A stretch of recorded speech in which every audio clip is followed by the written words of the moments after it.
because there was a Capri for everyone. There was a 1300 right up to a 3 litre. Every person in the world knows that that's going to make more than 3,000 or 4,000 quid.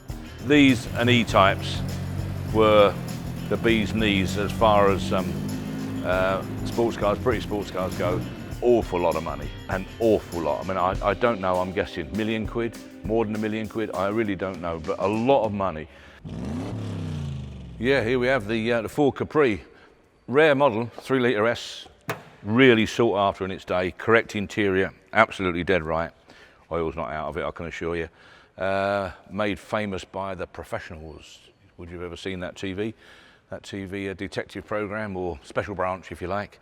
One of the lads, Bodie I think they call him, he had a 3 litre S. And of course everybody wanted a 3 litre S once he'd got one, and it was on the show. And the other guy, can't think what they call him, he had an RS 2000 Escort. So they were two real Jack the lads, likely lads, and brilliant programme, still watch it now. Anyway, this is the 3 litre S version, which is the one to have. Done a 2 litre S as well, which is very nearly as popular in all fairness. And they're very distinctive by the seats. And the main thing really, seat, steering wheel, 5-speed gearbox I think from memory. Gear wheels and such like. Really nice looking car. I mean, we love these cars. Capris were brilliant sellers, they really were. They were so popular right from day one because there was a Capri for everyone. There was a 1300 right up to a 3 litre.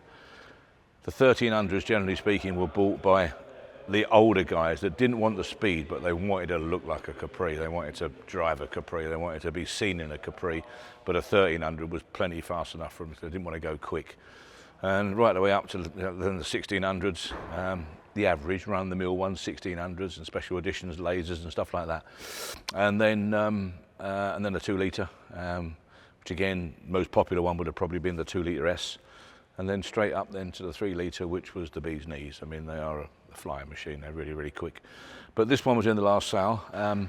We get a lot of them, and so it was nothing really too unusual. But having said that, you know, as I said earlier, the S version is the rare one. But this was in the last sale, and I think we expected it to achieve somewhere around about 10. But I have a sneaking feeling it was up to more like 16. Yeah, so it was estimated 7 to 8, yeah, and sold for 1,300 once. Yeah. 13,000? 13,100, yeah. Did it 13,100? Yeah, I thought it was more, but anyway, it's still a lot. But estimated at 7 to 8, yeah, was on the conservative side, I'd have said, really. I mean, it was always ever so sure to make that. So the vendor would have been very, very pleased if it had made 10, I'm sure, which is how I thought it would be. You know, just up to, just below 10, I thought. But it achieved 13,100, so that's fantastic. So the vendor's certainly happy. I just hope the purchaser is. I'm presuming he's seen it. I don't think anyone would have come and bought a 3 litre S Capri without at least having a glance at it first. So I would imagine that would be the case. So no doubt he knows what he's buying, and hopefully he'll be extremely pleased with it. Certainly performance-wise, I'm sure he will.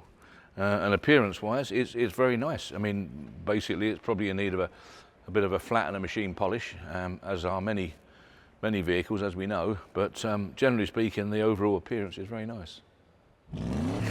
It's dear oh dear oh dear oh.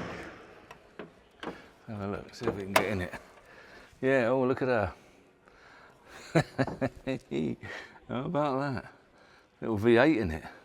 Well, the thing is, this obviously sold at the last sale, as we know, with an estimate of 3 to 4, which, to be perfectly truthful, is pretty ridiculous. When you get an estimate that is so low and so wrong, the best thing to do is don't estimate it. Just sell it, no reserve. Because we all know, every person in the world knows that that's going to make more than 3,000 or 4,000 quid. So in my opinion, that's the way I like to do it. No reserve, everyone bid what they feel they want to give. Because the problem with guides, if you like, because a guide will reflect the reserve, it's got to legally, you price it for everybody. And I've spent all my life pricing cars for either buyers or sellers or both. And I think I'm getting to the age now, getting a little bit less patient. And I say to people, look, you make your own mind up, what you want to give. You're a big boy, you decide where you want to be. Don't keep asking me. And I just can't help being that way, I'm afraid. I don't mean to be rude and ignorant about it, but I would like to see, personally, all vehicles at auction with basically no reserve or no guide, most certainly. Won't go so far as saying no reserve, that might be going a bit over the top, but no guide anyway, because it does influence people. In this case, with a guide of 3 to 4, completely shot myself in the foot there, because it didn't influence people at all, because they bid 11 and it sold. They bought it and it sold for 11. So the guys that were interested in it took absolutely no notice of the guide whatsoever. So I'm really pleased about that, because that's the way it should be. You know, you sink or swim on your own decision, make your own mind up what you want to give. Doesn't matter what anybody else values it at, even the auction company. It doesn't make any difference whatsoever. It's what you want to give and what you're happy with. So obviously 2 or 3 buyers, whoever, I don't know, might have been more, but certainly it's going to have to be 2 or 3 buyers, would have taken it up to 11,000 quid, which arguably you should say, or you could say, that's probably where it wanted to be anyway. So the 3 to 4 guide, was strange, but we don't do that to drag people in. It's not like a sprat to catch a mackerel. You know, it's not to say come and buy me. It's genuine, but I just can't help thinking, in fairness to everybody, I personally would have rather seen a vehicle like this, no reserve. But it's done its business. Whoever's bought it has obviously prepared to give that sort of money, because they have. They're obviously happy with it, I presume. The vendor is extremely happy with it. So you could argue that everyone's a winner. Do it which way you like. Maybe they're in the right way and the wrong way. So don't take any notice of me, do it your way.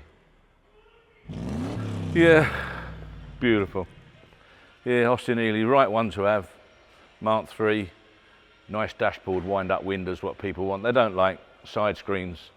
I don't particularly like side screens. They're a faffing going on, really. But of course, all the old sports cars, they all had side screens, which you chucked in the back or in the boot. They're always a nuisance. But these, as you can see, the later ones like this had a lovely dashboard and wind-up windows, really quite important. But a super, I would have said, without a doubt, the last of the muscle cars, as we call them, really. These and E-types were the bee's knees as far as sports cars, British sports cars go. You know, MGAs and TR3s, TR4s pretended to be the last muscle car.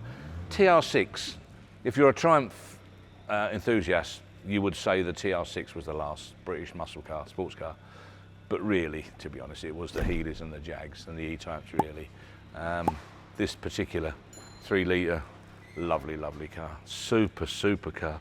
They're just so powerful, so torquey, bit like an E-type. I mean, an E-type, better still. I mean, a V12 E-type, 4-speed manual E-type, you can go from 20 mile an hour to 150 in top gear, just go. And I wouldn't say these were quite as torquey as that, but they're pushing on that way. Got the old 6-cylinder, 3-litre, 2,912, I think, cc, Austin Westminster Wolsey 610 engine, unbreakable engine, really strong. It went in trucks, a similar engine went in trucks, you know, 4-litre version went into Austin trucks and so on. They're just a super, super old-fashioned pushrod engine, 6-cylinder, like I say, so powerful, so strong, so reliable. They just bound along, and they'll have an overdrive. I'm sure it will be. I can't see a switch, but it's bound to have. I don't know of anyone that hasn't had an overdrive in these. And so 4th gear in overdrive, you're ticking over, I don't know exactly, but 60, 70 mile an hour at 2,000 revs or thereabouts. Nothing really, absolutely nothing. Perfectly weighted sort of cruising car. Perfect car to do long distance. Gobble up the miles, as we used to say, gobble up the miles.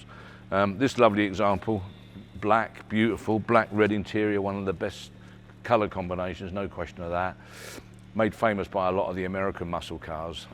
They went through a phase when the only colour to have on a Mustang, if you like, was black. And of course the only colour to complement the upholstery, or for the upholstery to complement the external colour, was red. So black and red was really popular in the 60s, really, really popular, and maybe it still is.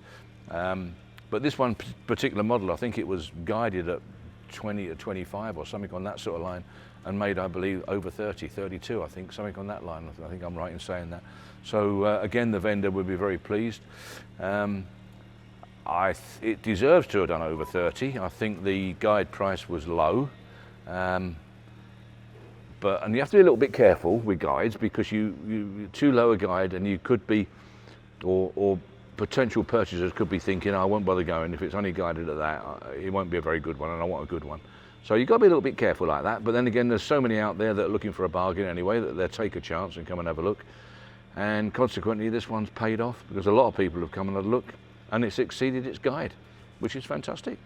So again, one of them deals that it would strike me that everyone's a winner, everyone's going to be happy, vendor's going to be particularly happy, the purchaser has bought a lovely Healey 3000 for not a lot over 30,000, which, to be perfectly frank, the car just a few months ago, almost 2 years ago if you like, would have been knocking on the door of 45,000. So he's done well, very well. Yeah, that's it, a Dino, yeah. Well, here we have. Beautiful, beautiful. I think the Dino is the most stylish Ferrari, in my opinion, ever produced. I really, really do. It is gorgeous. Again, it was on a TV program, The Persuaders. Tony Curtis drove a Dino, I believe, and I was going to say Simon Templar became James Bond. Gone out of my head, his real name. He drove the Aston Martin DBS, and they were racing against each other all the time. And this is just absolutely gorgeous. We sold a similar one. It's based on a Lancia Beta, a 2-litre, I would imagine, Lancia Beta running gear. And I'm a fan of Lancia Beta, I really am. I ran one for quite a long while, sold it quite some time ago, a Beta Spider, which I really, really like. The Lancia running gear, very much same as Fiat, twin cam Fiat, is really, really strong, robust and powerful and light. So this car, well, in its Beta form, was a really light, nimble, manageable car. This looks a little bit sort of wallowy, a little bit bulbous, but I would imagine it'll handle much the same. And when you think that, I don't know what an original Dino would be fetching now, but an awful lot of money, an awful lot. I mean, I don't know, I'm guessing £1 million, more than £1 million, I really don't know, but a lot of money. And when you think you can buy one of these for, I don't know, 30 grand or something, or less, with probably better, more reliable running gear than when it left the factory, or when a Dino, definitely more reliable and definitely easier to run. I mean, I've heard stories about 6,000 or 8,000 quid for a cam belt change on one of these, where you're not going to pay anything like that to change the cam belt on a Beta engine. Do it yourself, in actual fact, but you know, it's for nothing. And the appearance is there. It looks fantastic. You really can't tell. I'm not an expert on Dinos, but by any means. But to me, it looks absolutely right and genuine. So it's going to be one of them that people are going to admire and think, blimey, look at that. What a beautiful classic car and worth an absolute fortune. And here we are with what looks like a genuine factory Dino with better, in my opinion only, better running gear, and certainly more reliable and less worrying running gear than when it left the factory, or when a genuine Dino, should we say. All for 30,000 quid or something, I don't know, 39. less. 39. 30. Estimated 19, sold for 39. There you go, estimated 19, sold for 39, yeah, that's right, thinking about it, I think I sold this one. I'm pretty sure I did, and I didn't realise it was only estimated at 19. Very, very, very sensibly reserved, and this is the result. But you can understand it. Like I say, I don't know how much they are.